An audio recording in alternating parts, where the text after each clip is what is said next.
All right, let's get started. Welcome to the Legislative and Human Resources Committee. It's 8:31 on Tuesday, June 21, and it's going to be a beautiful day. So thanks all for joining us. It's going to be a hot one. Is there any public comment? Anyone from the public who'd like to speak this morning? All right, seeing none, our next item on the agenda is the approval of the minutes. Is there a motion to approve the minutes? Moved. Moved by Commissioner Burrow, supported by Commissioner Teal. Any questions or comments regarding the minutes? All right, seeing none, our next item on the agenda comes from the Sheriff's Office. We have the Performance Measurement Review. Thanks, everyone, for joining us today. We have a great group of representatives from the department. So Sheriff Michelle LaJoy Young.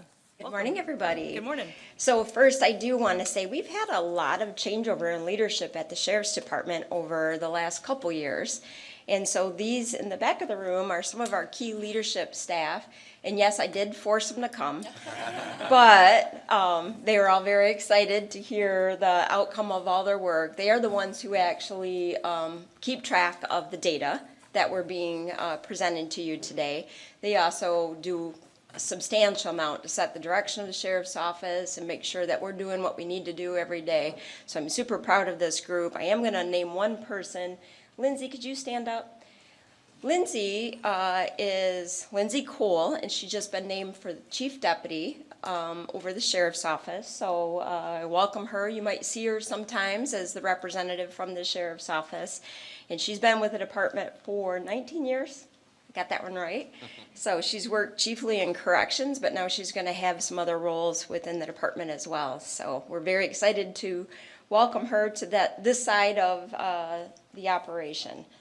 And I just got to make sure I'm moving ahead here. So I'm not going to go through every one of these slides, but you feel free to read in detail every single one of these slides. And if you have any questions for me about them, you know how to get a hold of me. I'm happy to answer any questions ever.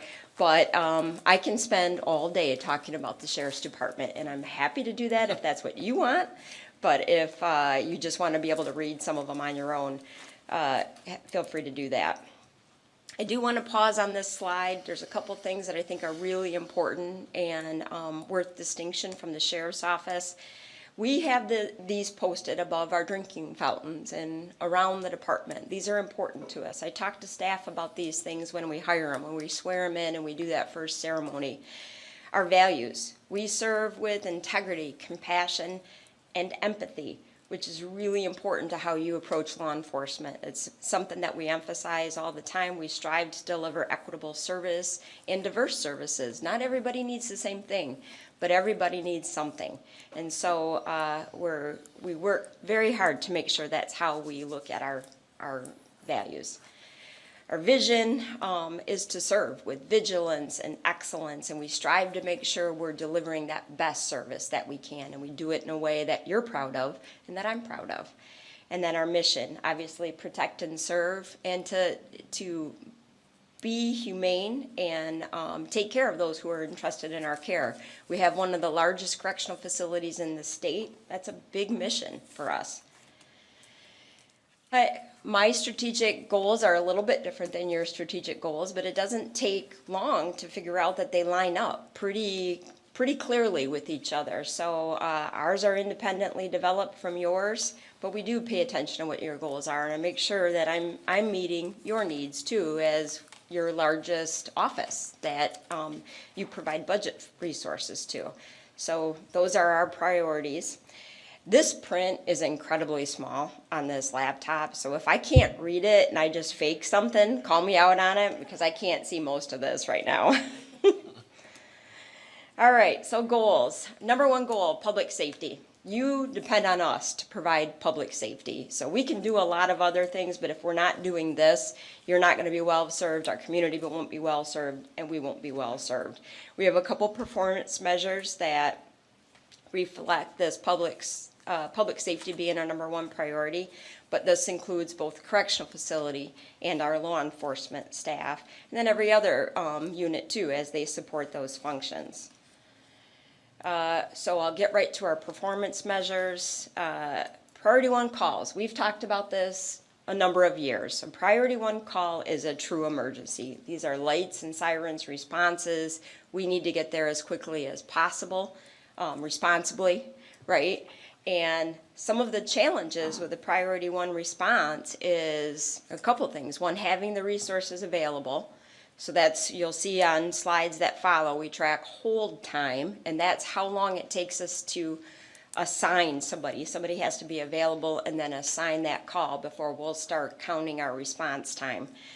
So we need to have the resources available, and then we need to get there from there. So if I'm assigning somebody from Plainfield to respond all the way to the northeast corner of the county, my response time is going to be a lot longer than if I have somebody perhaps up in the Rockford area responding to the northeast part of the county. So those are some of the things that we have to track and which go into that priority one response. But our goal is to be at a priority one call within 11 minutes, which is the national average in each township or patrol area. Actually, I needed to back up, but I'll just say it. So on average, we do pretty well at this. And here is a comparison over the last 3 years. On average, we do very well. We get people to priority one calls. And this is a list of all of our contracted townships. These are people who pay to have resources on standby within their community. And as you can see, many of them are well below the 11 minutes because they pay a substantial amount to keep us local so that we can provide that. These are our non-contracted townships. And this is where we often get into problems on priority one calls. So as I said, you know, and this is road construction season, right? So you can probably crystallize this in your brain a lot better today than perhaps March 1st.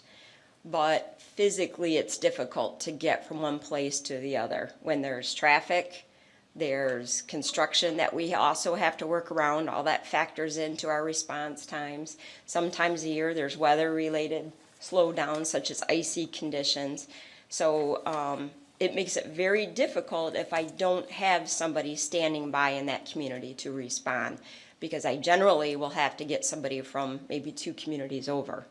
And then on a priority one call, we'll have to find somebody to go with them, perhaps from a contracted township, and so that they can respond together. So that's what's complicated about that performance measure. It seems very simple, but it's not very simple. And you can see we have made some progress over time. 2020, I'm going to say this just like everybody else has said this, take 2020 and just throw it right out of the statistics because it really doesn't mean as much as you think it might, even for response times, because there wasn't very much traffic on the road, but I didn't always have the same resources. We didn't have the same number of incidents coming in, so our averages are all off. So just take that year and toss it out and we'll all pretend 2020 never happened. Hold and response times, and these are for priority 2 calls. So this isn't part of our performance measure, but it is something we track because these are still urgent for us to get there.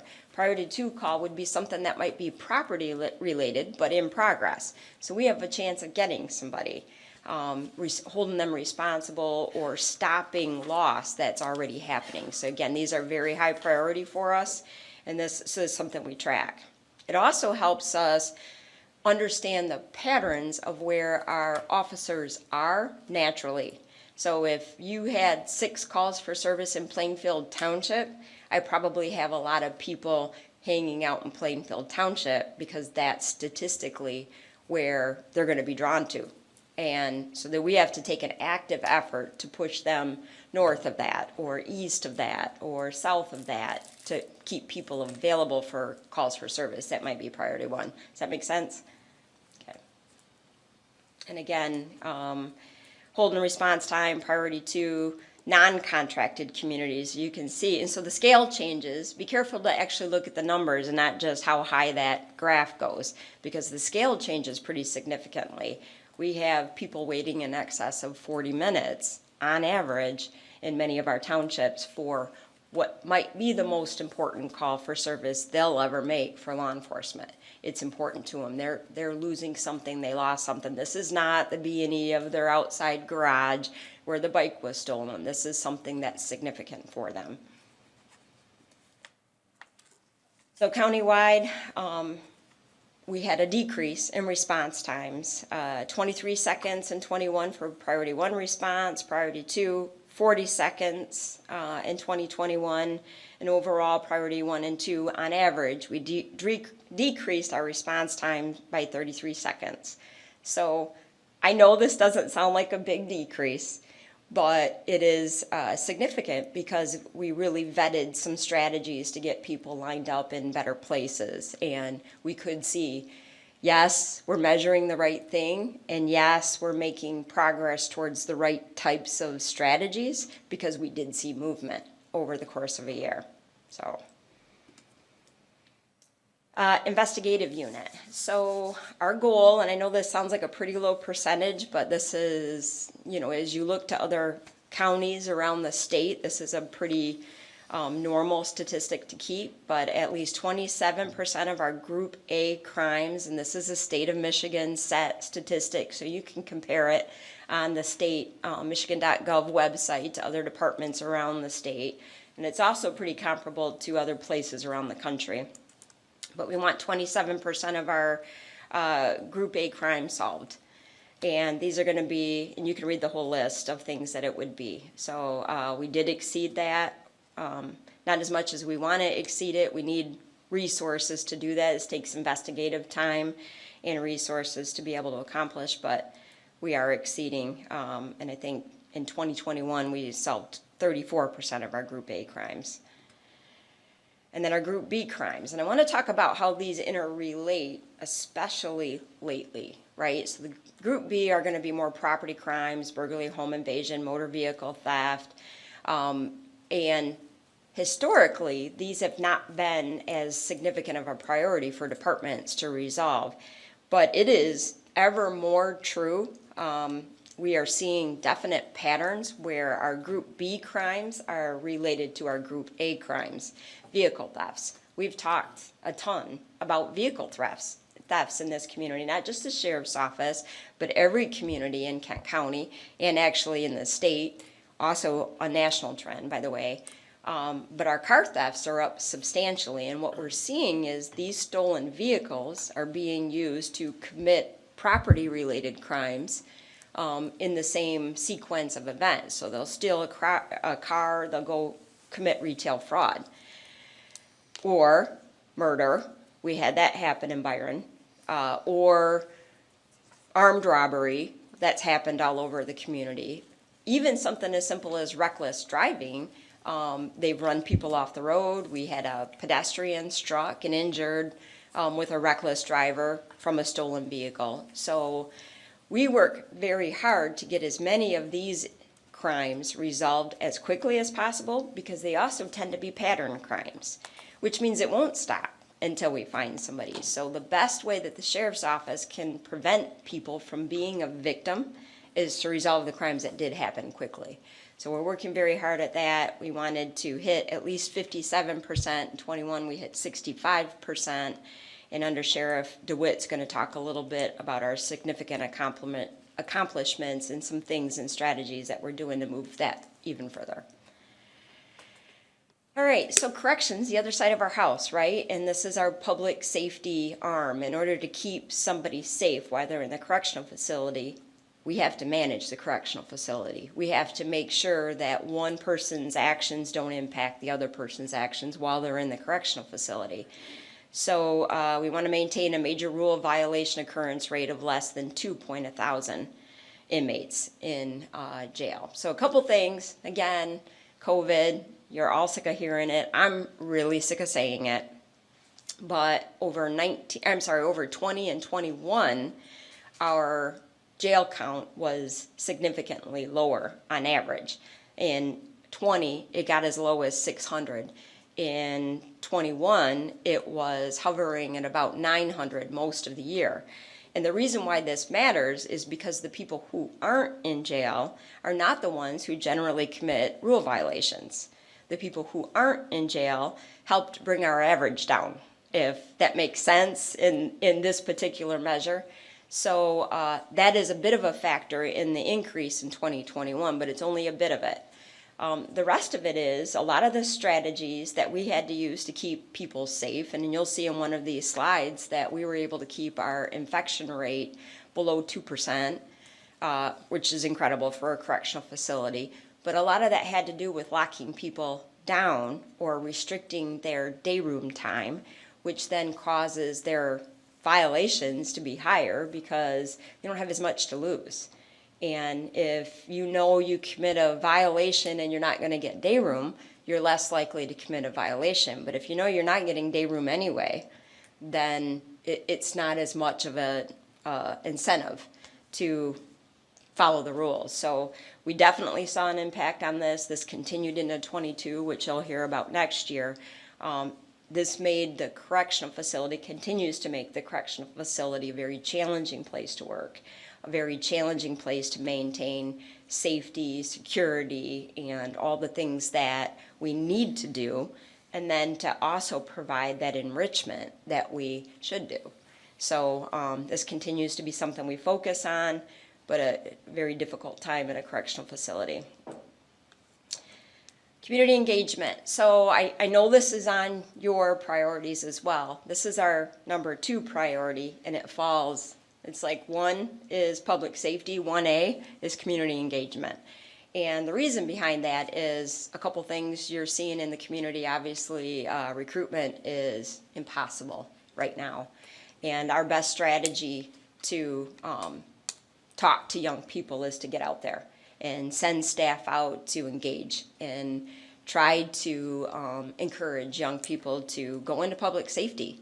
Even if it's not law enforcement or corrections or dispatch, public safety, this is a fulfilling career. We have officers talk about how fulfilling it is. This is a really important goal for that.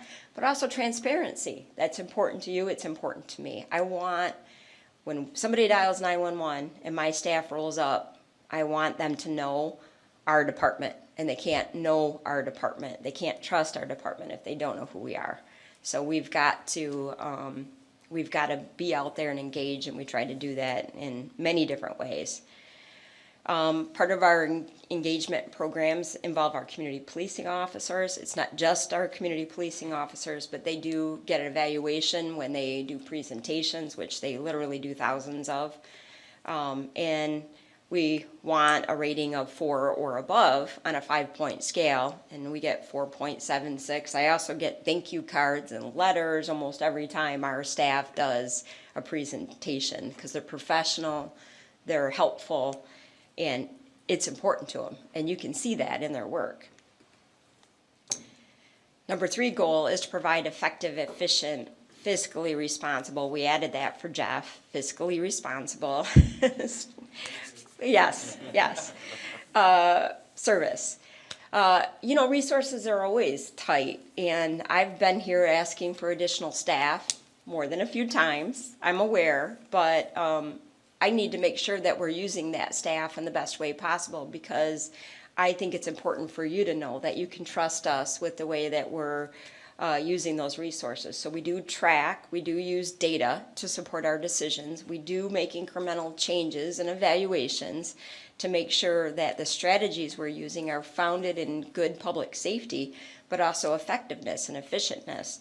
And Under Sheriff DeWitt's going to talk about a new project here under our significant accomplishments in just a few minutes that really support this as well.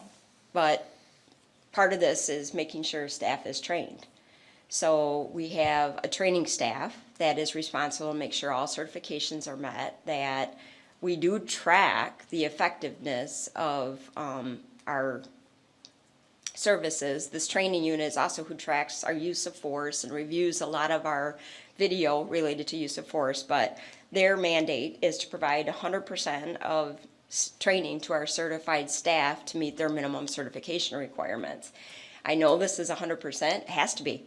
If we fail to meet this certification, that staff is no longer eligible for employment. So it will be 100%, and they have to make sure that happens. And we have a lot of checks and measures in place to alert us within the last couple months of the year if somebody isn't meeting that goal. Perhaps they've been on a leave of some sort, like a military leave can be a big challenge for us. We have a number of staff that participate in Reserve or National Guard.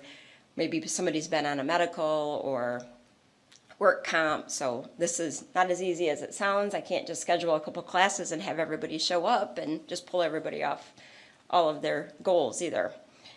Part of support services is also our 911 call center. You can see that our measure for not doing things on time is incredibly narrow. We need to answer 95% of our 911 calls within 15 seconds. This is before the end of the second ring of the phone. And obviously we've exceeded that. In 21, we answered 97.8% of our calls before the end of the second ring. And then the balance have to be answered within 40 seconds. And so what we generally see this in our center, it's when there's a large scale event or perhaps like a storm, a major storm that rolls through our area, knowing that we answer for everybody, right? So 99.8% of all calls were answered within 40 seconds at our center. And by the way, our stat for non-emergency calls is up over 95% too. So we answer calls very quickly. Somebody doesn't feel served if they don't feel heard. So that's why we make that a continued goal. Resource and infrastructure sustainability. So when we do our strategic plan, I'm going to rename this one because everybody looks at me like, what are you even saying? But resource, I think it's important. We've talked a little bit about staff, but I think that's important to understand. They're our most important resource. Most of my budget is staff related. Some of my budget is equipment related, like having the vehicles in place to get somebody to the call, having the right equipment in the vehicle, having safe equipment in the vehicle, having the building that supports them changing out or going to training. Those are all really important things, but it all gets down to the people. And we invest in people every day, all day, through our training department, through our engagement opportunities to enrich our staff, training. But part of the infrastructure part and also people part is our correctional facility. It's, again, one of the largest ones in the state. It's really important that it gets maintained. You can see that our maintenance has dropped off a little bit in this past year. My maintenance staff was reduced significantly in the Great Recession, as Al calls it, and we maintained pretty well for a number of years, but COVID and staff outages, when we didn't have the appropriate relief factor, really impacts how well we can manage that. The other thing that really impacts it is we use a number of resources, like the inmates that are assigned to a housing unit work together to clean the housing unit. That's how it's always been done in a correctional facility. This is your space that you're in. You're responsible to clean it. And when you're all locked or down or restricted because of COVID, you can't come together and clean the housing area that you're staying in. So that impacts our cleanliness score too. But it's really, really important to have a clean environment, an orderly environment, a well cared for environment, because it encourages those same behaviors within the housing area. So this is something we're going to work on and are working on in 22. I did something. It's not advancing anymore. Oh, there we go. Okay. Risk avoidance. So this is something we've talked about. I'm incredibly proud of these statistics, but there's two places that use of force really kind of comes into play in our performance measures. This is the first one. Picture, if you will, somebody who has maybe had to have use of force in the field, like we are the receiving for all Kent County agencies. So somebody in the field is not cooperating with the law enforcement agency. They get them into the back of the car, they take them to a correctional facility. They pull into our facility and call my central control and say, send out some staff to help me with this person that we've just brought under arrest. It's been done since the beginning of time. We track how many times our staff can take them out of the car safely and orderly and into the correctional facility with no use of force. And you can see we do pretty well. It was over 98% of the time this past year that we were able to get them out of the car and take them inside orderly, cooperate through the booking process. So that means we don't have risk for the staff, we don't have risk for the person who's being incarcerated. Your liability is reduced, so it's a significant thing for us to accomplish. And when we first started tracking that years ago, it was probably closer in the 60% of the time. So it's something we've really strived for, trained for, worked towards, and I'm very proud of the staff for this. The other place is obviously a use of force in the law enforcement side, which is when somebody's going to be brought into custody. Our goal is less than 1%. At the time we started measuring this, that was the national average. I would have to check to see what it still is. We've never come close to a 0.5%. This past year in 2021, it was 0.37%. Of times that we used force when we were carrying out our law enforcement responsibilities. We've talked a lot. This is training. This is supervision. We review every single use of force on video. We talk to staff about strategies that might have worked better or differently. And this is goal one for us, because safety, we can't do public safety without safety. So this is something I'm very proud of that staff for. And again, this is an all-in endeavor. This is our training staff, our supervision staff, our road patrol staff, our corrections staff. This is what we talk about. Investigative division. So this is going to be under our significant accomplishments. And I think I'm going to have Under Sheriff DeWitt, oh, he's right behind me here, come up and take this part of the presentation and talk to you about a new project that will help us track it even further. Good morning. So we're very proud of our staff. We are a department, we're a great department, not because of the sheriff and I, but those that are executing our mission. And so kudos to everyone that is here representing their divisions, but even more important, those that are left behind that are actually doing the job as we speak. In the investigation division, it really embodies what law enforcement is about, and that is teamwork. And there's no more greater sign of teamwork when a significant event such as a homicide takes place. We're not proud of the fact that there were 4 homicides in 2021. However, what we are proud of is we were able to bring closure to the victims as quickly as we were, solving them within a matter of days of once that homicide did take place. And that can't happen unless everyone's all hands on deck. These aren't planned, and when they do occur, many times staff are coming in on their days off, on their time off, to pitch in and to help out and to bring resolution as quickly as we can. But in addition to that, no case is lost or forgotten about. And that truly is what the Ada Bones case is. So the Ada Bones, I want to say it was back in 1990s or so when the bones were located in a rest area just outside of Ada.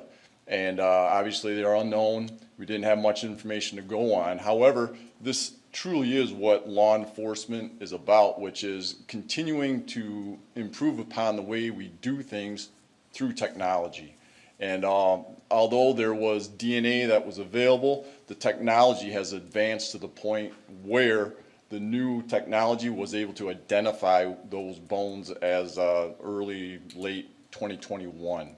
And as a result, we have new case facts to be able to start looking into and potentially identify who was responsible for that murder. So reaching out to the families to be able to identify and again bring closure to the fact that, okay, your loved one who has been missing all these years, it's unfortunate they are deceased, but at least now they know, and they can start going again through the grieving process to bring closure to that. Not only do we have good teamwork amongst our department, that goes across all departments in Kent County. We have great relationships with every single law enforcement agency, and as a result, and because of our reputation that we have been able to instill as a result of the good work, we actually have memorandums of understandings with now 3 agencies. When their department is involved in an officer-involved shooting, we will act as that investigating agency to investigate and see if in fact there's any criminal charges attached to that. Historically, there's been the MOU with Wyoming and Granville this past year, we added Kentwood, and we investigated two of their officer-involved shootings.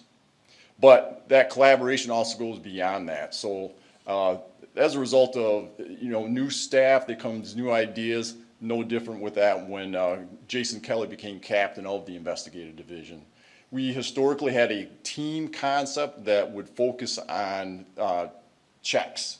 So back in the day, fraud involving checks, bad checks, fraudulent checks, it's no longer a thing, but we had a team that was dedicated to that, identity theft, and those sorts of crimes. Well, those kind of went by the wayside, and when COVID hit, there was that changing, if you will, of the types of crimes that were being committed. Captain Kelly sat down with his team, with our partners, and identified the fact we really need to morph. We really need to change and stop focusing our efforts in that area and change, and now it's being referred to as MPAC, the Metro Pattern Crime Team. And we've already seen some great results as a result of different minds, different departments, different cases coming together in the same room, working together, because the criminals don't know jurisdictions. Criminals don't know where Kent County's jurisdiction is, where Kentwood's, where Wyoming's. And to be able to bring those patterns together, talk about them, identify them, focus the efforts, has resulted in some great crimes being identified, which then again, as the sheriff talked about, prevented future crimes from occurring. All right, how do you advance this? Perfect. And again, I'm not going to read through all of these. However, our crime scene unit, part of our detective bureau, technology again was a focus here. And we've always had a gel machine, if you will. It's kind of an advanced way of being able to lift fingerprints as opposed to the old dust, if you will. As a result, we bought a couple more gel machines, and our APHIS hits skyrocketed as a result. So once those unidentified prints are lifted, they're submitted to the Michigan State Police. They enter it into their database. And if that unidentified print matches one that is within the system, then we get an APHIS hit. Well, the Michigan State Police were so impressed with the technology, with the results, it prompted them to purchase a couple of units. Within this accreditation, if you will, is also through the chiefs of police. And as a result of that, we just started to rewrite all of our policies. It's a big undertaking. And it's one that's going to probably take a couple of years to do, but under the leadership of Captain Brian Meir and our newly promoted Lieutenant Joe Abram, we're going to sit down, we're going to look at the standards that have been identified through the chiefs of police, and we're going to adapt, and perhaps even add some policies to make those standards and become accredited under the Michigan Chiefs of Police Association.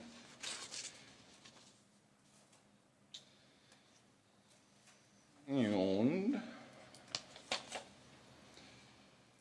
so, active shooters. Obviously, this is a hot topic, not only here in Michigan, but across the nation right now. Gun violence is skyrocketing. There isn't a shift update that I don't read that doesn't have a traffic stop or a crime where a weapon was involved. It was taken off the streets during a traffic stop. Our court security staff took it upon themselves and trained all the civilian employees in 82 Ionia, the prosecutor's office, the courthouse, both 17th Circuit and 61st District, 63rd District, Kent County Admin, IT, and Human Services Building. So what that training involved was helping the employees identify who may potentially be a threat, who may potentially be one to commit some violence, and then what to do to avoid, deny, and defend. All those are action words. In other words, you need to take it upon yourself to be able to ensure that you are as safe as possible as that event is unfolding. And so very proud of their efforts to get everyone up to speed to try to help out and delay to the point where law enforcement can show up and handle that situation.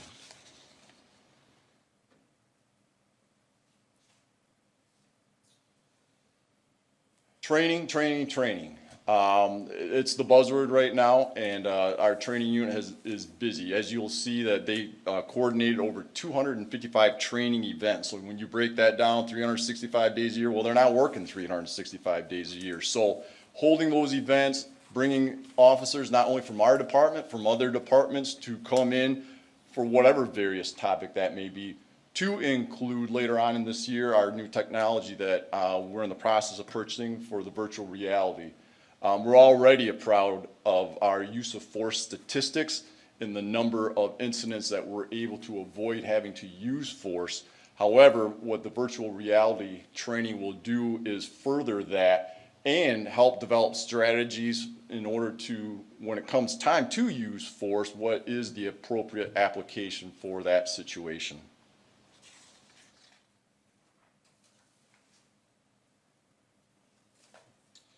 Records unit. So you may recall the sheriff came before you, and we were very pleased and very happy that you approved the purchase of body cameras. However, it came with a caveat that we suspected that that would result in an increase in FOIA requests. Well, we got it. We were correct. And as a result, we set a record in 2021 with just shy of 7,500 FOIA requests. It's a big deal. It is a big bite of the apple, if you will, to one, be timely, and then two, be accurate. When you're trying to ensure you're protecting people's rights, it requires our staff to look at all of the videos and redact the information that is required by law to ensure privacy rights are in fact adhered to. So you're trying to balance that situation, if you will. You want to adhere and acknowledge the rights of the person who's asking for the information, but you also have to balance that with the rights of the people who are attached to that case, whose privacy is just as important. And so it takes a concerted effort by our staff to ensure and deliver the records in an accurate and timely fashion. Our TSU, Technical Support Unit, so our drones is a big component to that team. They're a force multiplier, and quite honestly, we would not be able to do the types of things in the manner in which we do in a safe as manner as we do without that team. And it's not only the fact that we're helping our department, they've helped out probably every department in the county, to include some fire departments and counties outside of our jurisdiction. They're busy. And quite honestly, I don't see that team will become any slower. I think the demand is going to increase. And so to have a dedicated team that knows how to operate, be proficient, and then be available is key to the success of that program.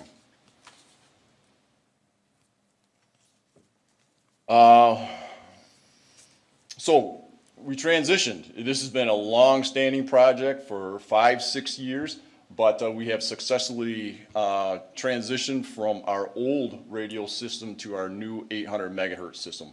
Again, that was a big endeavor that we could not have done without the support of obviously the board and the monies attached to that, but we are truly blessed to now have communications that far surpass what we had previous to this. And all that means is our officers are that much safer. They're that much more able to, we're able to keep track and identify where they're at and have comfort knowing that if they need help, they can hit a button and additional help will be there. But in addition to that, we had enhancements in the ability of how we take 911 calls, and that is through text. And so we're right in the infancy stage, if you will, of being able to accept 911 requests through text, which is so critical for those situations where someone maybe can't speak because maybe their assailant or person is right near them, and talking on the phone is just impossible, or maybe there's a deficit, there's a disability that prevents them from being able to talk, so instead they can type in their request for help, and we can now answer that and communicate with those types of situations. Community policing. So, we are very proud. We've had a Citizens Police Academy for probably 20-plus years. However, we identified the fact that there was a gap, and that gap was the fact that there's a significant population that is Spanish-speaking that we just could not and did not connect with because of the language barrier. Well, we are blessed enough to have enough staff within our department to be able to transform and create our first Latinx academy last year. We had 15 graduates, and it's already scheduled for this coming year to be able to have a second, and we expect an even larger crowd once word gets out and people are able to talk about and share their experiences. In addition to that, we partnered with the Walker Police Department, and we, in addition with the Advance Auto, traffic stops, equipment failures. If you didn't know about it, now you do, and here's a gift card to take to Advance Auto and to help pay for those expenses. So that was a great initiative. Again, another way, a different way of connecting with the community, identifying the fact that there's a public safety risk, but at the same time, recognizing there may be some barriers that may have prevented you from being able to fix it, and maybe that'll help out in the long run. In addition to that, we just recently added Captain Brian Muir to the CIC, the Cultural Insight Council. The thought being that we have our outreach programs within our community policing division. And historically, we've hosted events where we would bring, invite the community to us to then be able to bridge the gaps with us and our community. We're taking a little different approach. And so the Cultural Insight Council obviously identifies a number of different events throughout the county. And instead of having the community come to us, we're going to have that connection. We're going to identify these events, and we're going to go to their events, and we're going to meet them where they are at. And we're going to use the ambassadors there at the event to help bridge, if you will, those relationships and only foster an already good relationship to an even better relationship.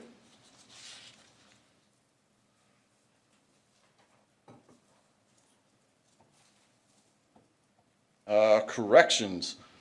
So, one of the biggest challenges that we had, obviously in 2021, was in fact COVID. And there's no bones about it. Having to lock someone down in a jail is bad enough.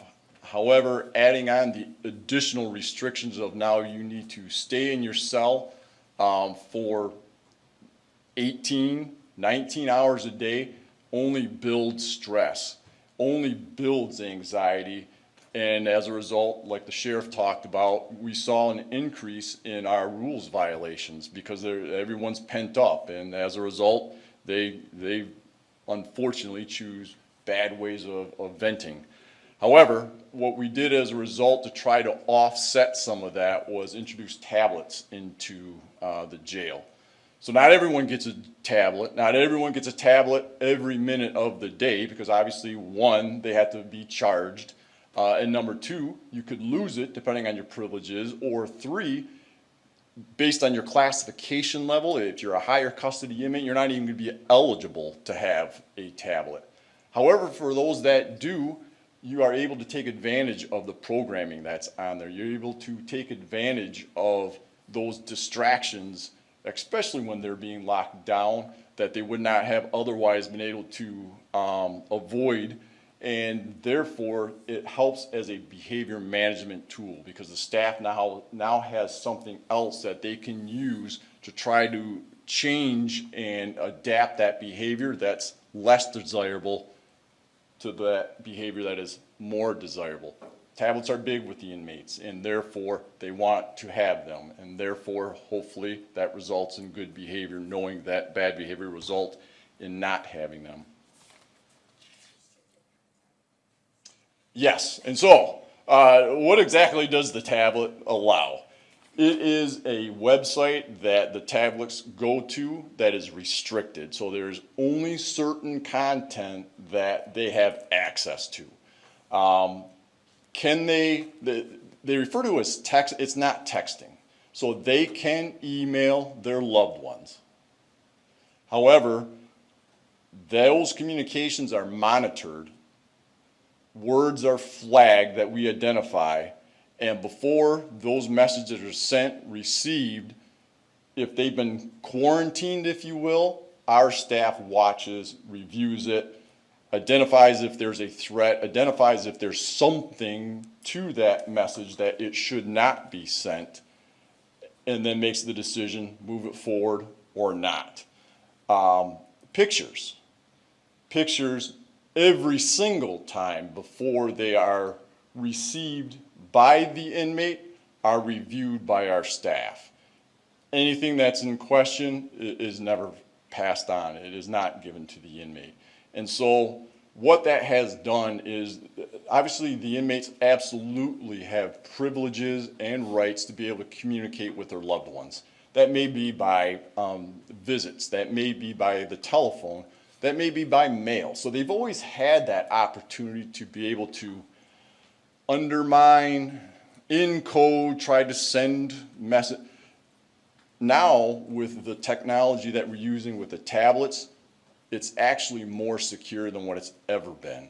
One of the big things that occurs in a correctional facility when receiving mail is there's many, many different ways that they identify of trying to pass drugs into the jail. And putting them on the paper, putting them underneath the sticker, putting them in various ways within that written document absolutely occurs. Now, there's a process that our staff takes to try to identify that. It's not foolproof. It is absolutely not perfect, and sometimes mistakes are made. However, when we eliminate that paper, although you still have that opportunity to mail in, we've seen a reduction in the mail that is coming in because of the use of the email. And so it's an added security in that regard for our staff. It eliminates the staff time associated with sorting, identifying, copying, and then getting that mail to the inmate. And so it's been a big, big win for the jail.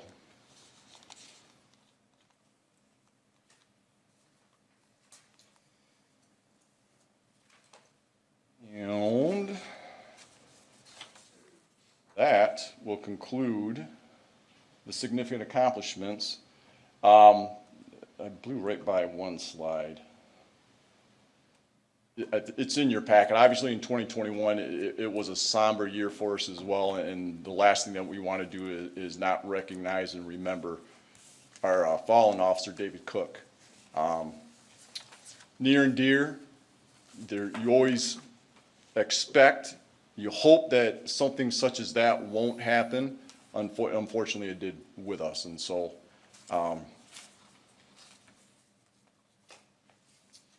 we have one more slide. I'm not sure how to transition to that one.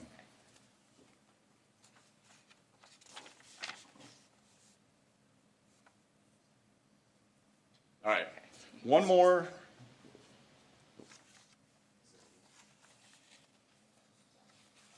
Oh, gotcha.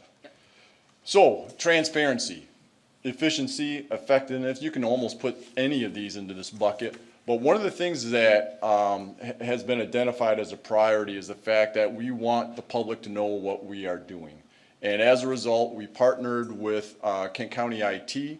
We identified a vendor, and we are now working on creating dashboards that will be displayed through Access Kent for the public to be able to identify a number of different strategies, that initiatives that we are working on. So right now we've got three kind of dashboard areas that you can go into. The first being the crime clearance. And it's just a splash, if you will, of the different types of measurements that we think that the public would be interested in knowing about. Many of these are going to be the same types of performance measures that we report on to you anyways, but instead of getting a once a year snapshot, this is going to be an up-to-date, as of today, inner workings of what the Sheriff's Department's working on.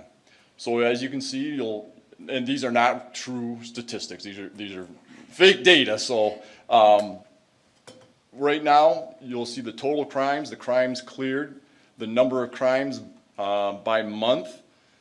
You'll see various other things to include the townships. So if a particular township's interested in the crimes that are occurring, they can pull up their stats. And the dashboards are interactive based on the filters that are on top. So if you're truly interested and you have that fascination about a particular thing, you can start filtering and identifying in more detail what exactly is going on that particular dashboard. All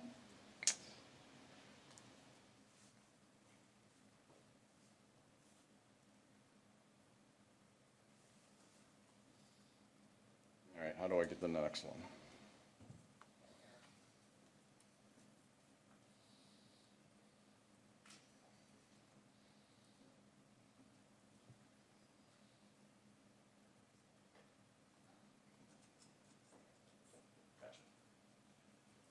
Jail statistics are the same. This has probably been our longest standing data, if you will, because we had Measuring What Matters, and that's been published on the website once a year for the last 15, 20 years.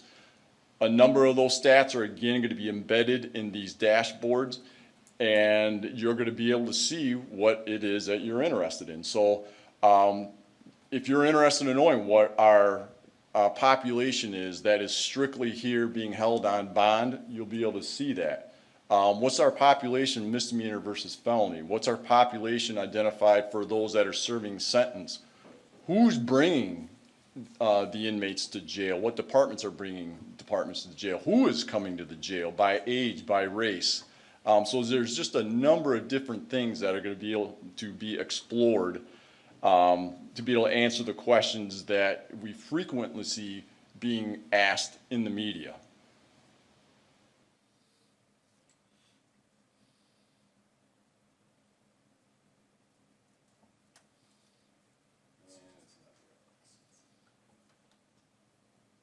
Chuck didn't take credit for this, but Chuck spearheaded this project, and if you want something done, give it to Chuck. He is gonna make it happen, so.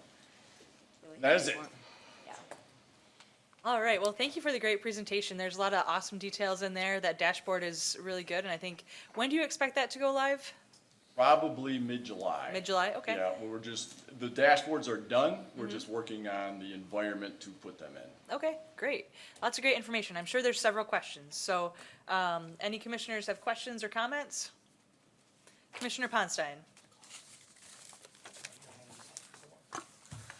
So, Sheriff Young, Chuck, thanks for being here today. I think the one slide that struck me the most was the one that use of force is less than 1%. And that's not only our average, but that's the national average.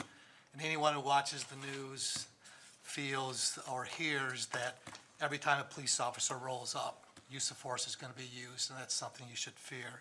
I think that's something that needs to be touted more, because most of the time, the law enforcement officers are up there to help someone. So just wanted to make that point.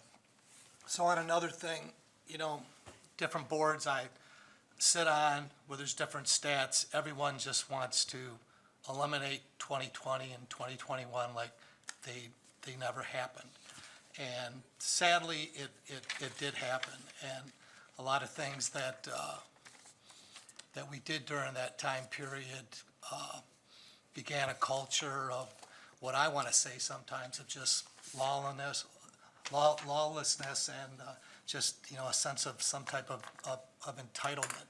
And I don't think there's a sector that's been more a victim of that than our small businesses, our retail establishments. I know I dropped you folks an email, and yeah, it might have been short and to the point, but you know, this is a growing sector, and it's not just someone coming into a store, stealing something and then leaving because they may need it or something. I mean, these are organized groups that are working multi-state.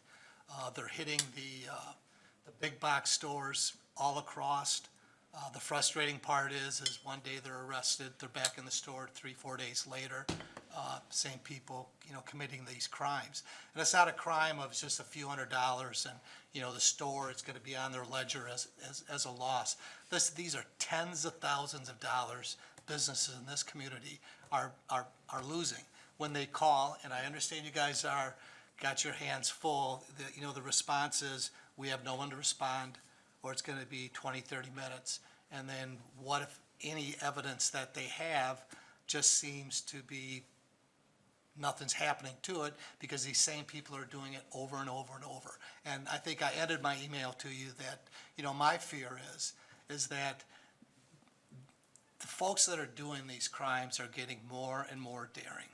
And my fear, it's not gonna be one person coming into a store that's gonna be stealing something. We're finding that they're coming in as groups, they've got getaway cars outside. My fear is that someone that's visiting this establishment may try to stop it. A gun may be pulled, someone gets injured, or even an employee trying to stop what's happening, gets injured. So I don't know what can be done, what partnerships can be done. But this is just an uncontrollable crime. Yeah, and we continue to respond to retail frauds. I know it's somewhat of a trend nationally to not really respond for law enforcement, but it is often part of a larger pattern where violent crimes can result, injuries can result. So we have a number of strategies. One, it's still on our response. We try to do it as quickly as possible. You saw we're challenged getting there within a minute anyway. But we work really hard to resolve the case with video. We have trained our loss prevention staff at many of our larger retail outlets to how to prepare a case for us so that we can make the most out of the case that is available. We resolve a lot of retail frauds, and it continues to be tracked for us. So that continued partnership is really important. The understanding of how significant it is. It's part of the pattern crime unit that Chuck talked about. So we're working hard to make sure that doesn't fall off our priority list or become insignificant in what we count as crimes in our community. Just to add, the one thing I think that's sorely overlooked is what's driving this. What they're stealing, they're not going home and It's not food. It's being resold Yeah. to another business without paying the proper tax. There's a whole line of crimes that continue after that initial crime. So, I'll just leave it at that. But thanks for what you're doing. You're in a tough spot, but, I just fear of what, all right, I'm gonna leave it at that. If I could add one more thing, I think to your point, we are seeing more individuals when the elements are there that the prosecutor's office is charging the organized crime. So it no longer is identified strictly as a one crime, one event, and thus a low bond. When we're able to put a case together, identify that there is an organized effort, then they're being charged with a 20-year felony as opposed to a misdemeanor and or a lower level felony. So your point is being recognized. Thank you. Commissioner Coleman. Thank you, Chair. I appreciate the report this morning. Every time I hear about the different roles in the Sheriff's Department, I'm just astonished how difficult some of these jobs are. I think around we'll see organizations that have great people as well, and organizations that really just have organizational level excellence. But it's really rare to find those three things all together, and I think we find that in the Kent County Sheriff's Department. And so I just want to say kudos to everyone involved. And my question is really just thinking about how dynamics are changing. I think about a few months ago, my neighbors had a incident at their house, started as a auto robbery, turned into a home invasion. And so I just think about the logistics of, we're kind of on the county line. So somebody at the dispatch center is on the phone with them for 10, 12 minutes, while, people are arriving. the deputies that were there all night in the freezing rain, you know, when this happened, like just the impact on scheduling that has. I think about, you know, the events at East Kentwood, you know, recently, and how something like that impacts scheduling, and even, you know, $5 gas instead of $2 gas. Like, so as things are changing, dynamics are changing, technology is changing, can you give us a peek into what you see the future is in a couple of years, and how we might need to think about funding differently or staffing differently or whatever it might be? So, and I've actually talked to Al about this, and also Chair Stack about this. I do think this warrants kind of a broader situational awareness conversation for the commission. You've heard me talk about surge capacity on a pretty regular basis, that, you know, you don't staff or operate at your surge level, because just as you mentioned, at any given time, I'm gonna need to be able to have resources to deal with a larger scale incident, but then still maintain our normal operations. I can't have all those people working all the time, or not ready to respond on an on-call basis, because it would be astronomically expensive.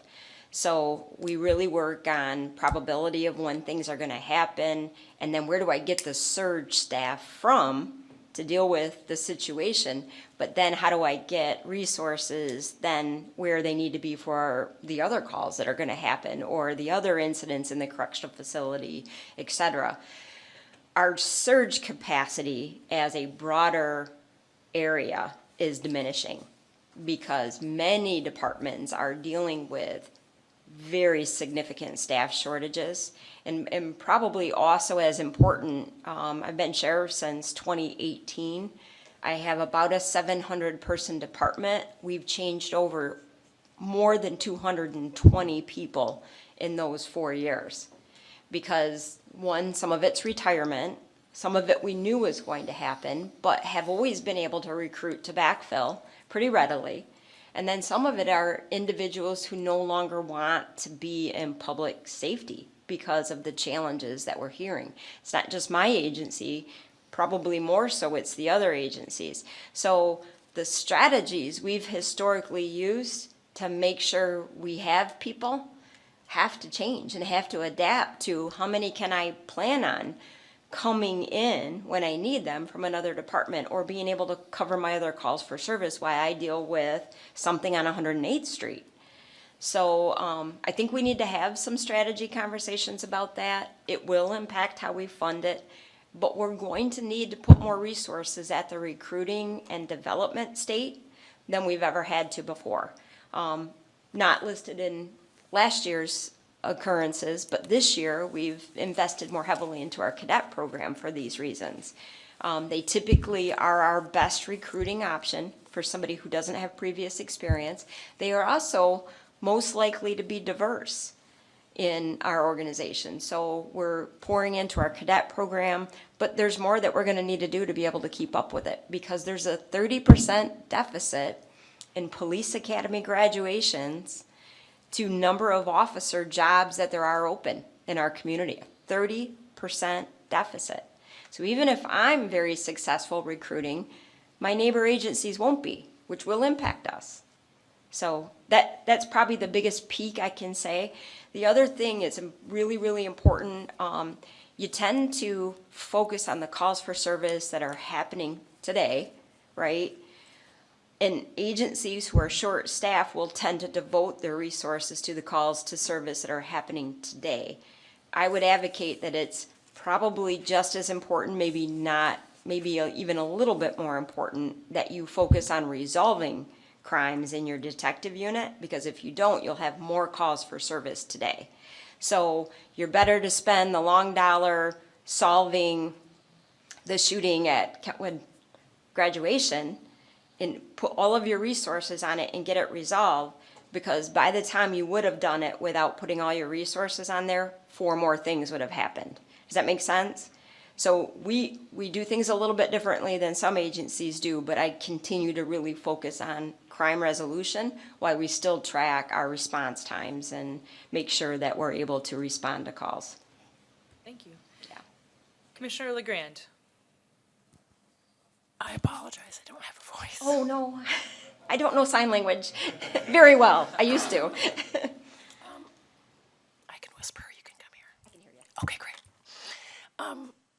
Is it still true that we don't have face-to-face in-person visits at the jail? Yeah, so we have not had face-to-face visits in the jail since the construction of the correctional facility. First, I don't think it's been, Lindsay, help me on the year. For what? Face-to-face visits, or Brad? It's been several years for personal visitation. Professional visits. They still have do. some access, yes. Yeah, but I would say over a decade that we haven't had it. So it wasn't a COVID outcome. The facility is not constructed in a way that we can facilitate it. So we would have to do renovation to be able to provide for secure in-person visits. That'd be part, I know you were talked about a feasibility plan for, renovations to the jail. Is that something that could be considered? We can think through at least giving an amount that it would cost and how, it's tempting to whisper back at you right now. I'm sorry. Yeah, we can calculate what that would cost, so at least there'd be an understanding. But there are some security-related issues that are definitely an outcome of in-person visits too. I'm really happy to hear about the tablets and the increase in communication. And I just wonder if personal visits could also be one of those rewards. So technically, it can. The challenge is our internet capacity. And then also private visits, I mean, they're recorded, but doing a visit in private can be a bit of a challenge too. So we're working through how we would implement that if we decide to implement that. But even the capacity of our internet system, which isn't internet, it's intranet within the correctional facility, it is difficult to get signal through very large fortified buildings. But we're working on it. In addition to the brick and mortar side of that question, there's also the staffing. Yeah. So as a result, there potentially could be some modifications with the building. However, all of our transfers, they are accompanied with an officer. And so the more movements throughout the facility, it will require more staff in order to accommodate that strategy. And in fact, the change was back 2012, and it was as a result of the staffing cuts that came as a result of the Great Recession, and thus the need for a different avenue, which was then the video visitation. All right, Commissioner McLeod. Thank you, Chair. So thank you both for this really thorough and great report. It sounds like the sheriff's office is doing a really good job with collaborating with the various communities on the things that take place. I've chatted with you just a little bit about, some of the things that have happened in my district, and I appreciate your outreach on that. I did have a question, though, to follow up on Commissioner LeGrand's question about the correctional facility. I think the tablets are great as well. I appreciate at least that you're thinking about the feasibility plan that she talked about in terms of personal visits, because that is something that I think has long been overdue in the facility. I know that there's lots of other facilities that do allow in-person visits, and it would be great if that was something that we could do as well. So seeing that it's something that you're thinking about, or you will think about, is helpful. But I did want to know how the sheriff's office is engaging with the cities and townships on those Group B crimes that you talked about, those pattern crimes, because I know that those are something that you had mentioned could lead to that higher category of crime. So how are you working with the cities and townships to kind of help tackle those specific issues? Right, so some of it's education ahead of time. So we work with, community, like retail fraud, for example, which is a very common pattern crime. We work with Meijer and Target and Walmart to educate their staff of how to collect information for us so that we have good cases that we can work from. So that's one of the strategies, but that's also the pattern crime unit that Chuck talked about in the significant accomplishments. So they'll take groups of things that are happening and work together. They have detectives devoted from Wyoming and Kentwood, state police, sheriff's office, FBI also has an analyst that is helping to consult on some of the cases. Grand Rapids, when they can, consults on some of the cases, and we work together to put them all in the hopper and see what patterns are there and see what we can do together. And then the leads that come out of that group are pushed out to responding officers from all over the county so that they can help contribute to. And probably the other thing, we've been able to install some technology that helps us, and I don't want to get into a lot of detail on that technology or it won't be as helpful. So, but we're also doing some of that to help deal with some of our pattern crimes.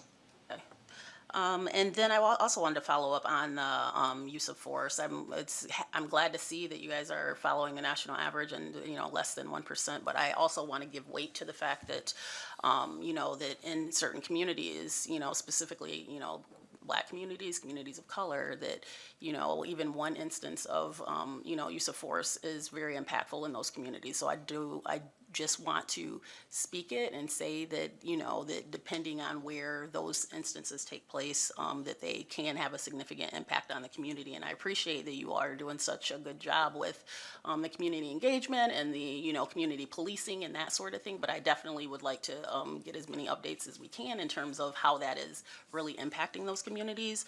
And in terms of the TSU, what does that stand for? I missed that. What does that stand for? Technology Services Unit. Gotcha, okay, and so Cops that are is, big into acronyms. But. yeah, I didn't see it spelled out, and so, in terms of engaging with the local police, the local police departments and the cities, and, when you said drones, that kind of concerned me, right, because we have many of the communities that are already feeling over-policed, right? And so if their liberties and their, freedoms are being potentially, impacted by this constant surveillance, what is your office doing to ensure that you're not contributing to that over-policing of those communities and the impact that that's having on them? So we have a pretty specific policy in place. We do not use drones for surveillance. We use them to support staff that are deployed for a specific incident. They are also used on a search and rescue, for example. If somebody's missing, we go on these calls surprisingly often where we're trying to track maybe an elderly person or a child. And we use the drone units to help search through some of our more rural areas, but also in the urban core. They are largely used for crime scenes. So an event has already happened. There's a lot of detail that has to be collected. Aerial photos are so invaluable at being able to do that, but even more specific, they can measure scenes. So they put points down on the corners and at different key placement of things throughout the crime scene, and they're able to measure in a couple of hours what used to take them several days. So it's a force multiplier for us, but we do not use them to surveil. They'll only be used in support of those functions and where there's a qualified search warrant. That's good to hear. And that's part of our policy, and it is publicly available. That's good to hear, and I hope that, that the community is, that you're communicating that to the community as well, so that they don't feel that again, that the sheriff's office is contributing to that, that perception, and it's reality in a lot of cases of over-policed communities. So anything that you can do to communicate with those communities to let them know that there is a very specific reason that those, technologies are used would be really appreciated as well. And just one last question. I was kind of interesting about the contracted townships versus the non-contracted townships. So could you just quickly just explain to me, I guess, what the reasoning is, I guess, for counties contracting versus not contracting? Is it just clearly a financial Usually. barrier or, okay? Yeah, usually. So this dates back to the 70s, I believe. And so there is a general patrol. The sheriff's office has a duty under state law to respond to communities that do not have city police departments. Pretty easily put. So if there is a city police department, we're not mandated to respond there, but if there isn't one, we are mandated to respond. We do that with what we call our district cars, but they're essentially general funded. There's no contribution for them. They're just general funded patrol under our budget. And then in addition, if a community wants more police services than what would be provided, and it's pretty thin, because as I said, this really is established in the 1970s, so it was based on what was necessary to respond to calls for service in the 1970s. Kent County's changed just a tad since then, but so in many areas, many townships, they get half of a one car. Or not even that much. I might have 1.5 district cars to cover 4 townships, to put it in perspective. So if a township wants services beyond that, they execute a contract with the sheriff's office, and it might be from anywhere from 8 hours to 24 hours. Some cases it's multiple cars.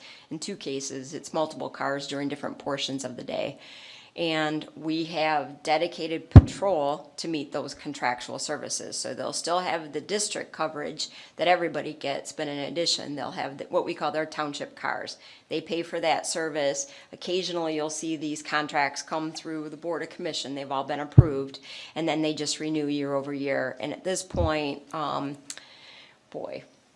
I think we have 14 contracted patrol services that are within Kent County. And then the balance, so like out of the top 8 townships, 7 of them don't have any contracted services. Out of the far east townships, there are 3 that don't have any contracted patrol.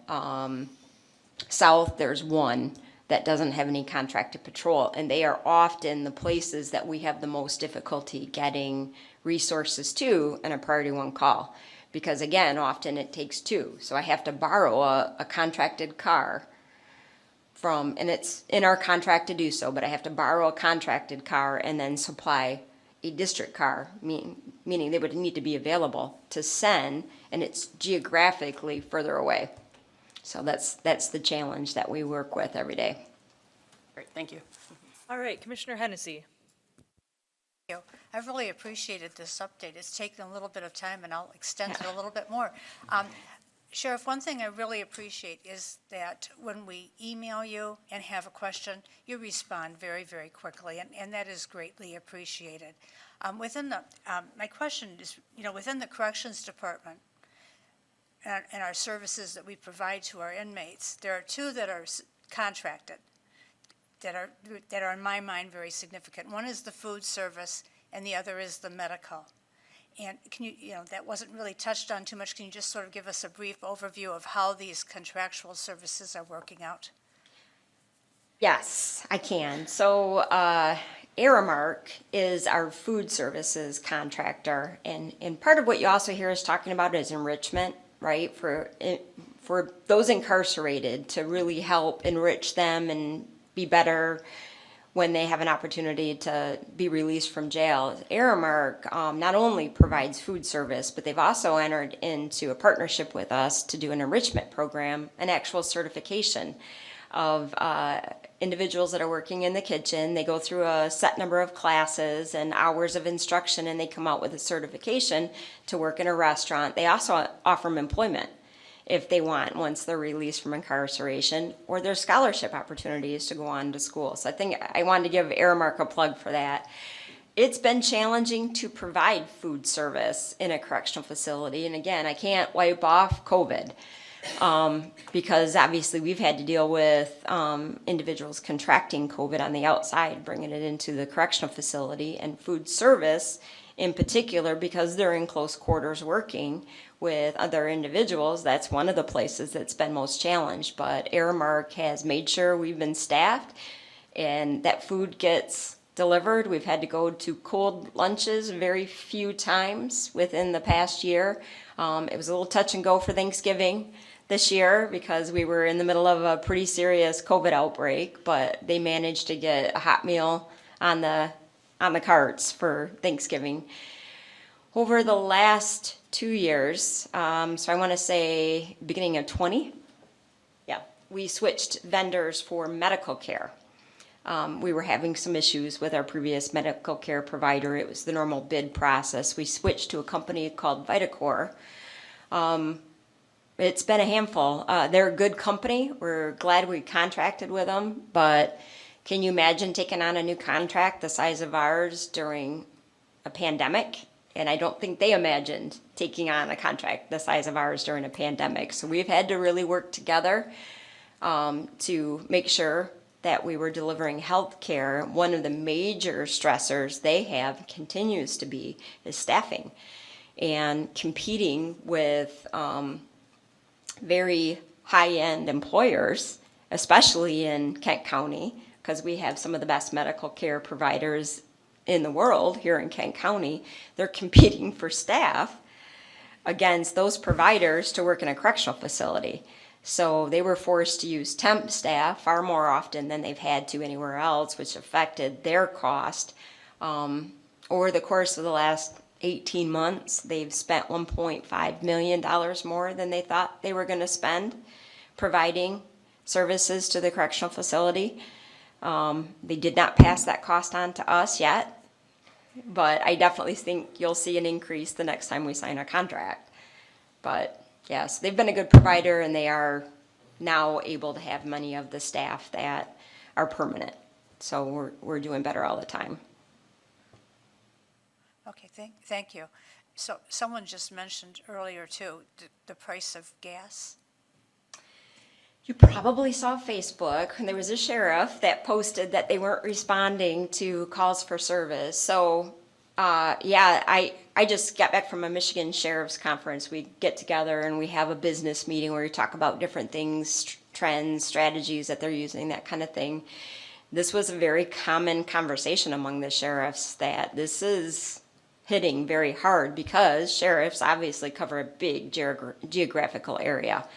Many of the strategies I would use to reduce my gas budget have already been employed years ago to reduce my need to send staff out to remote parts of the county to collect information that could have been collected online. So we've had an online reporting system for 8 or 9 years. We do call and take reports over the phone if we can. So we already are and have been trying to minimize our gas overuse. But the fact is, we drive over 1 million miles a year, and my budget is hurting. So that might come back up later on this year. Something we're monitoring. I'm good so far, but it's definitely more of the budget than we planned on. Especially since most of the time budget is set by your last 2 or 3 years of experience. Well, our last 2 or 3 years of experience have been exceedingly low gas prices, then to be coupled with very high gas prices this year. Thank you. All right, Commissioner Burrow. Thank you, Chair. Sheriff, just one question. What's the average length of time when somebody's incarcerated, time they spend at the jail? It's just over 11 days, Okay. like 11 and a half days. So the problem with averages is that it doesn't account for the both sides. Like, a lot of people are booked and released the next day as soon as they've had an opportunity to go to court. And there are a lot of people who are incarcerated throughout their entire pretrial status. So if they're charged with something significant and they're going to go to court, and there are some people that are in between, but the average is 11 and a half days. All right, thank you. All right, any other questions or comments? I see none. Thank you so much for all your time and the information that you provided today. We Every appreciate your time. service. Every time I plan on it being shorter. I'm sorry. Every time. Hey, you've got a large department, you're an important department, and you've got a lot to cover, so we appreciate it. All right, our next item on the agenda is from the Sheriff's Office, a 911 plan adoption public hearing. And I believe we need a motion, or you want to read that? And then we need a motion to have the public hearing, so we'll do it. Action requested, recommend to the Board of Commissioners to establish a public hearing on October 13, 2022 regarding adopting the final 911 service plan. The Kent County Board of Commissioners adopted a tentative 911 service plan in Resolution 692275. The statutory requirements for adopting a final version of a 911 service plan include holding a public hearing no earlier than 90 days after adopting the tentative plan. The Board of Commissioners must act to establish a public hearing date through adoption of a resolution. The date and time proposed for the public hearing are October 13, 2022 at 8:30 a.m. to be incorporated as part of the already scheduled Board of Commissioners meeting.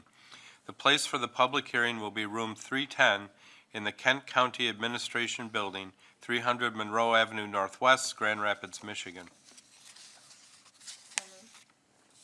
All right, is there a motion? Moved and there's support. So we're not entering a public hearing. We'll be having one in October, so you can put that on your calendars now. Any questions or comments regarding this public hearing? All right, seeing none, all those in favor, please say aye. Aye. All those opposed, please say no. All right, motion passes. Next item on the agenda is from the Administrator's Office, and it regards the Animal Control Ordinance. Action requested, recommend to the Board of Commissioners to approve the enactment of the proposed animal control ordinance, referred to herein as ordinance. Summary of request. Historically, the county had an animal control ordinance which was repealed when animal control duties were moved from the Sheriff's Office to the Health Department, which allowed for receipt of particular grant funding that has long since ceased, to allow the Health Department to focus on issues of public health and to take advantage of the law enforcement and investigatory training in place at the Sheriff's Office. Animal control officers will return to the Sheriff's Office. The county administrator has established a new animal shelter department to run the actual animal shelter and focus on animal care, adoptions, and shelter operations. The proposed ordinance aligns with state law, eliminates inconsistent provisions, and, for activity not rising to the criminal level, provides for enforcement through municipal civil infractions. Animal control officers will remain civilian and will not have arrest powers. Any activity constituting a criminal offense will continue to be handled by sheriff's deputies and the prosecutor's office. The ordinance does not change the current process for dog licensing, quarantine of dogs following a bite incident, or the intake, care, and housing of stray animals. No changes are proposed to the existing fee schedule that was previously approved by the Board of Commissioners when animal control activities were under the Health Department. The existing fee schedule will be carried over for those animal shelter services. Corporate Counsel has reviewed and approved the proposed ordinance. All right, is there a motion? So moved. Moved by Burl, is there support? Support by Commissioner McLeod. All right, any questions or comments regarding the ordinance? Commissioner McLeod. I just wanted to say that I do appreciate the work session that was held on this to provide information to us about, the changes. So just wanted to thank you and the Administrator Vandenberg for doing that. Thank you. Any other questions? Commissioner Hennessy.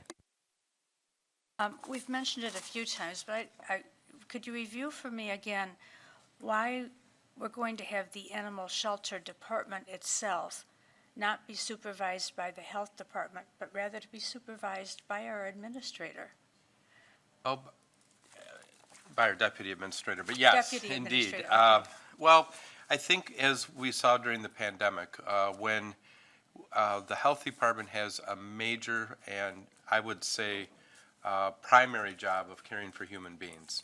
And I think that we can refocus the Health Department under the Administrator's Office and engage with some of the groups that have input to give.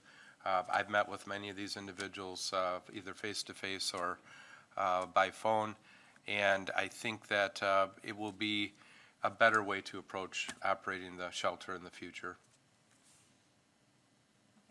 Not have it as it's going to be a standalone department and then It will be a report? standalone department, correct. All right, any other questions on this item? Seeing none. All those in favor, please say aye. Aye. All those opposed, please say nay.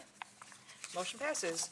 Our next item comes from the Administrator's Office, and it's to enact an ordinance to establish a Municipal Ordinance Violations Bureau. Action requested, recommend to the Board of Commissioners to approve the proposed ordinance to establish a Municipal Ordinance Violations Bureau ordinance and to approve the enactment of the ordinance.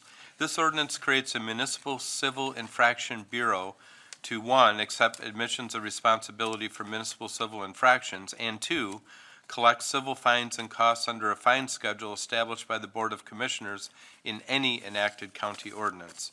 The Kent County Treasurer's Office is established as a Civil Infractions Bureau where individuals would admit responsibility and pay their fines. Individuals who dispute the civil infraction would follow the district court adjudication process already in place under state statute for disputed civil infractions. Enactment of this ordinance allows commissioners the flexibility to use the Bureau in the future as part of the enforcement process for county ordinances whose penalties include civil infraction fines and costs. Corporate Counsel has reviewed and approved the proposed ordinance. All right, is there a motion? Moved by Ponstein, is there support? Support. Support by Burrow. I could give a little more. What's that? I could give a little more background if that'd be helpful. Yeah, Al's gonna give a little bit more background, and then if you have further questions or comments, we'll hear them. This has been a tool available to Michigan cities and counties since the early 1990s. I worked to establish one in South Haven, and then we also did one early in my time at Ottawa County. And really, the purpose of it is to allow people to mess up without getting a misdemeanor on the record and to hopefully correct the behavior. So typically, they get 3 bites at the apple, and there's escalating fines under the Civil Infraction Bureau. And in most cases, the behavior is corrected without having to have somebody get a misdemeanor. So that's really kind of the underlying reason why to do this, to kind of decriminalize. But if you hit that 4th time and you're just not going to go with the program, then you get the misdemeanor, then you go through the process. All right, thanks, Al. Are there questions regarding this item? Commissioner Ponstein. All right, go ahead, Commissioner McLeod. Thank you, Chair. So so although I think this is probably a good idea, I do think it would have been helpful to have a little bit of foresight on this and been able to, ask some questions outside of this arena. So it would be helpful, I think, if we could get a little bit more information before voting on it. That's just my personal opinion, because I feel like I don't know enough about why this, like what problem we're trying to solve, what this is going to do. You explained a little bit of that, but I just feel like I wasn't expecting this. And I just would like to better understand what it's going to help us solve, like how many infractions, how many people fall within this category. Is it going to make things more efficient, I guess, in terms of how the treasurer's office is having to deal with this? Just some background would be really helpful. Do you want to provide further background on it? Well, or- we can certainly provide some of those numbers, but really, I think the intent, and I guess we didn't cover this in huge detail at the work session, but we did a little bit. I think the intent is more it won't increase our cost, and it provides an individual with a different pathway other than getting a misdemeanor violation on the record, which can impact employment opportunity and a whole number of other things. So basically as a code violation. And when you're doing this at the city level, you're taking things like long grass, junk cars, those kinds of things. And so you see it much more commonly at the city level or Charter Township level, where they have a code. And it's a way, again, just to say, you know what, cut your grass and we won't be back. But if you keep not doing that, then you keep getting escalating violations. But in each case, you're getting that instead of getting a misdemeanor. So that's really, we could do some research and let you know how many people had animal violations that we think would fit that group. We can certainly do that before the board meeting and get that information to you. But as far as the purpose of it, it's really that. There really isn't a whole lot more I could get you on that. Okay, thank you. Commissioner Ponstein. Thank you, Chair Brevy. Al, it's under my understanding that in our county to the west, Ottawa, they contract with the Humane Society to run the animal control? Yes. So with a setup where it's been privatized, everything that we're going through here, is that outside the realm then of if you would privatize the animal control department? Well, okay, we need to distinguish, Ottawa County does not privatize animal control.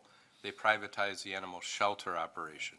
So they do have a staff of animal control deputies that responds to animal control concerns, and they would take an animal that they pick up to the Humane Society, or not, to the shelter, and there is an annual contract, or contract with the shelter to take care of the animal from that point forward.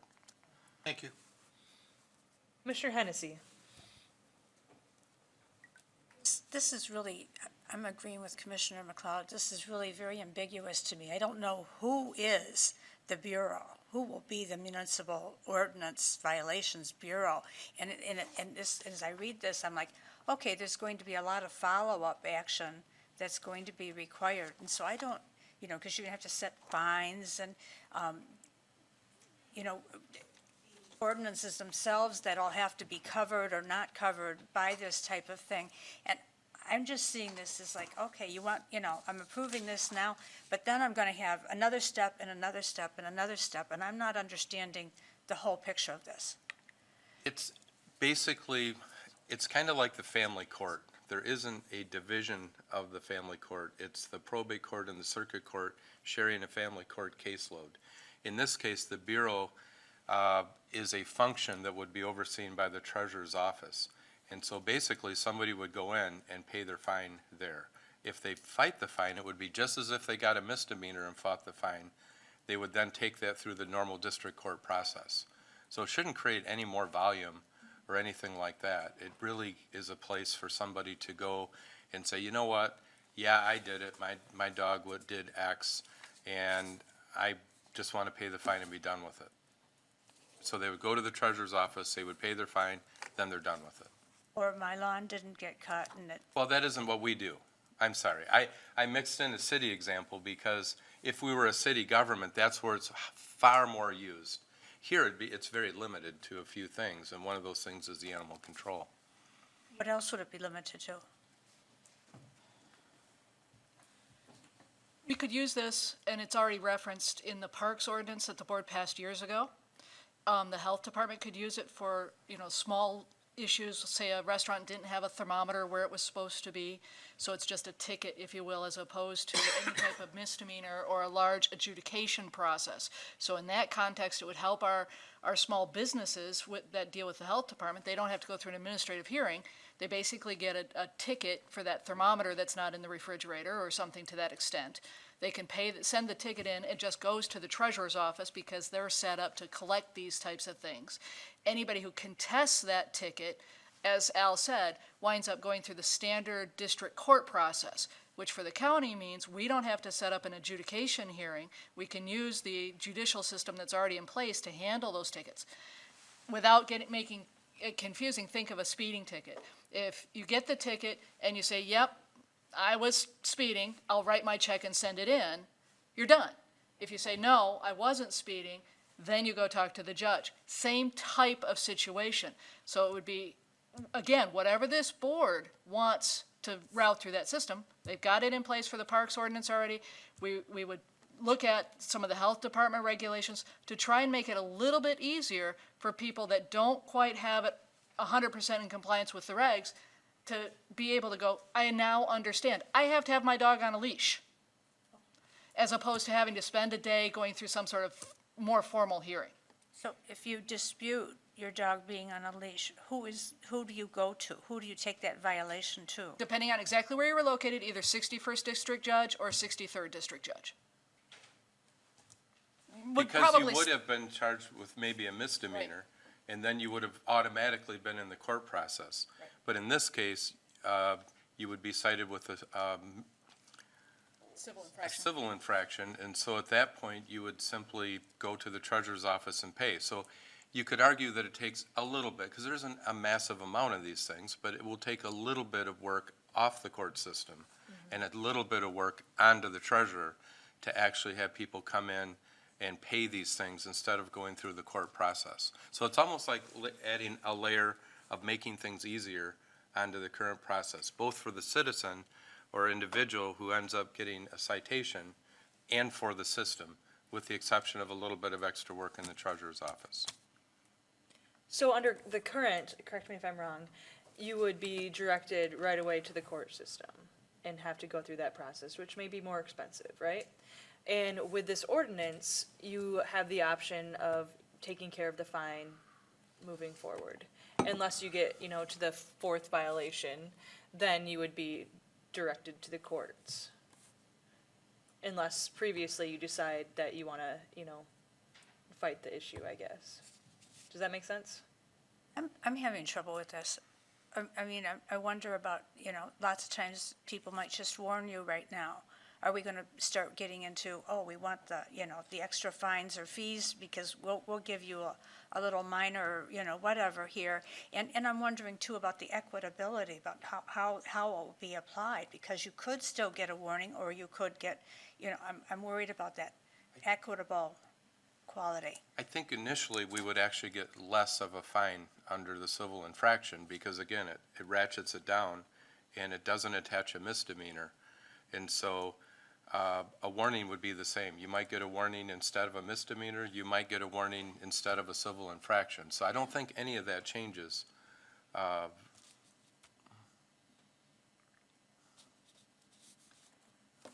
think it's also maybe clarifying the process a little bit too. We'll put some more information. Just please get me your questions right away. Send me by email, and we can put some more information together. But I think you'll find that this is a pretty easy overlay that is better for people that are potentially violators and even easier overall for our system. And it's been done by hundreds of cities around the state. There's other counties that do it. So this really, is something we could have done in the 1990s. So it isn't really a new thing. It is new to us, but not new to government in Michigan. All right, Commissioner LeGrand. Of the voice again. Do I assume correctly that the impetus is the animal control ordinance? Yes, so and maybe getting back to Commissioner Hennessy's question, so it would apply immediately to the animal control ordinance. And there's also language in the parks ordinance that would allow it to apply there. Anything else would take board action to apply it to another area. So Linda mentioned you could with some of the health department things. Well, then that would come back to the board and you would make that decision to do that. Or if there's other areas of the county where this could apply, you would make those independent decisions. And I assume there's no personnel request for the treasurer. This is not a huge amount of work. No, I see the treasurer shaking his head. No, so, no, again, yeah, we don't see it as a huge increase. I'm very much in favor of fines instead of misdemeanors. Thank you. All right, any further questions or comments? Commissioner Ponstein. Just so I'm correct, so I'm walking down the street, animal control comes up, my dog doesn't have a license. I guess they could cite me for not having a license, and then I go to trial. Or when I get home, I just mail a check in. I just think it's convenience, and, I agree. I don't think for some of these civil infractions that we have to tie misdemeanors to, we should do everything in our power to get the issue resolved without going to court. Commissioner McLeod. Just one quick follow-up. So I agree with all of that, and my questions are not related to whether or not it is something that we need to do. That's not it at all. My questions are that I didn't know about it, didn't understand what it was, how it was going to impact. I also agree that misdemeanors, we should not be, doing that when we can do fines. I would ask if it is directly related to the changes that we're doing that are moving forward about the animal control ordinance, that if we could even mention that in here, that this is the reason why, you know, we're kind of moving forward with this, and that would be one of the things in particular that would, you know, run through this new bureau. That would be really helpful, so that there's some context, and it doesn't just seem like we're adding another bureaucratic layer that doesn't have, that wouldn't have come about otherwise. So if it's going to directly impact the animal control, I think we should at least say an example of, you know, add that in there. And then the parks, if that's again something that's already in place that could utilize this bureau, I think we should say it in this ordinance. And then maybe you wouldn't have quite as many questions from commissioners like me that are like, what is this and why are we doing this? Because again, it probably would not have come about in this way had it not been for the animal control ordinance. So I think that referencing it would be really helpful. Maybe we could do like a memo or something with that to the board when Sure. this Yeah, moves forward. we Okay. can get that done, you bet. All right. Any further questions or comments on this item? All right. All those in favor, please say aye. Aye. All those opposed, please say nay. Motion passes. Our next item on the agenda is from the Administrator's Office. It's an amendment of the Parks Ordinance Animal Provisions. Action requested. Recommend to the Board of Commissioners to amend Section 17D, Section 17H, and Section 37 of the Kent County Parks Ordinance effective upon publication to coordinate provisions concerning animals with the proposed enactment of a new Kent County Animal Control Ordinance and a new Kent County Municipal Infraction Ordinance. The Kent County Parks Ordinance originally was passed by the Board of Commissioners on March 11, 2004, as ordinance number 3-11-4-20, and previously was amended by the Board of Commissioners on January 5, 2012, resolution number 010512 and 4. Section 17D, which is animals menacing, attacking, or biting. Section 17H, exceptions for guide, leader, hearing, or service animals. And Section 37, fines and penalties, are amended to coordinate with the proposed animal control ordinance and its enforcement. The changes to the language are to avoid inconsistency between the ordinances and to provide for enforcement of animal issues under the proposed animal control ordinance or state law as applicable. Enforcement of park rules will remain unchanged under the Parks Ordinance and under the Parks Ordinance. The proposed amendment will amend these provisions to avoid confusion or inconsistent enforcement. The remainder of the ordinance, as previously amended, will remain unchanged. The Parks Leadership and Corporate Council have reviewed and approved the proposed changes. All right, thanks, Sal. Is there a motion? Moved by Commissioner McLeod. Is there support? Support by Commissioner Burrow. All right, questions or comments on this particular item? Okay, seeing none. All those in favor, please say aye. Aye. All those opposed, please say no. Motion passes.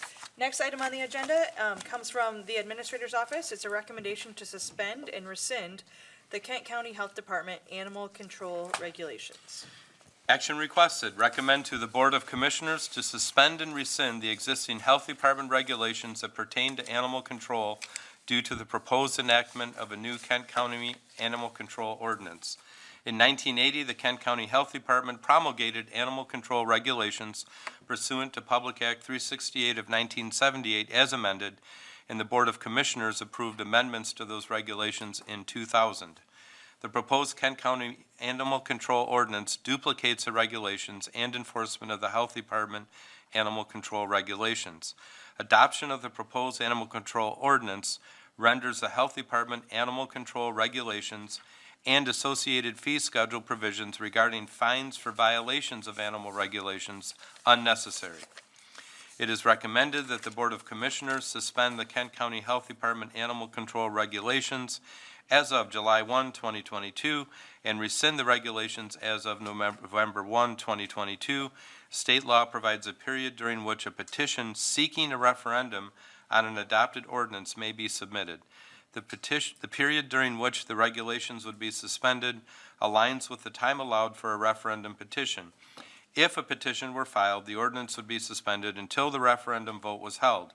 During such time, the board could reinstate the regulations to allow for the continuation of animal control activities in Kent County. Corporate Council has reviewed this action. All right, thank you. Is there a motion for this item?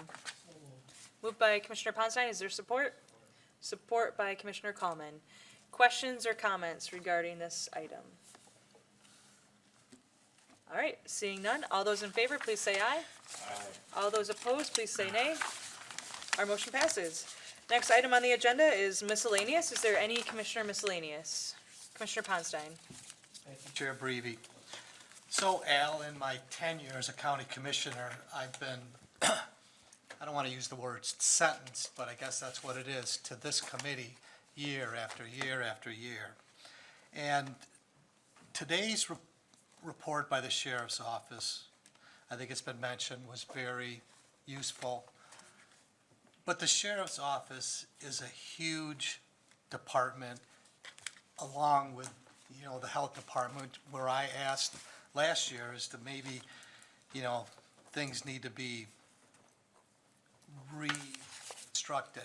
So I'm not asking that of the sheriff's department, but when the sheriff would come to these meetings, maybe we should break down the scope of what they're bringing to us. Because as commissioners, if we're going to follow and be up to date and the reasoning why proposals come, they could have gone really more depth into the section on road patrols, separate the jail, courts and records. Those are three different things, but I mean, this is a lot of information. I think a lot of commissioners are hesitant to ask more questions because we don't want to, have time, but maybe kind of look at the way these reports come to us, and for the larger departments, kind of divide them up into different subdivisions. And then the other thing that I've often wondered, and Al, I don't want to jinx you to have a lost voice like Commissioner LeGrand, but when did the practice start where on this document, which I get printed in front of me, I get emailed in front of me, the public has it posted on our website, that somehow you have to read the whole thing thoroughly? Now, I know it's good, but maybe, and I'm a little bit older than some of you, maybe a Cliff Note version, so you're not spending, 75% of the meeting reading. Yeah, my first meeting was a little awkward because I didn't know that was part of the gig.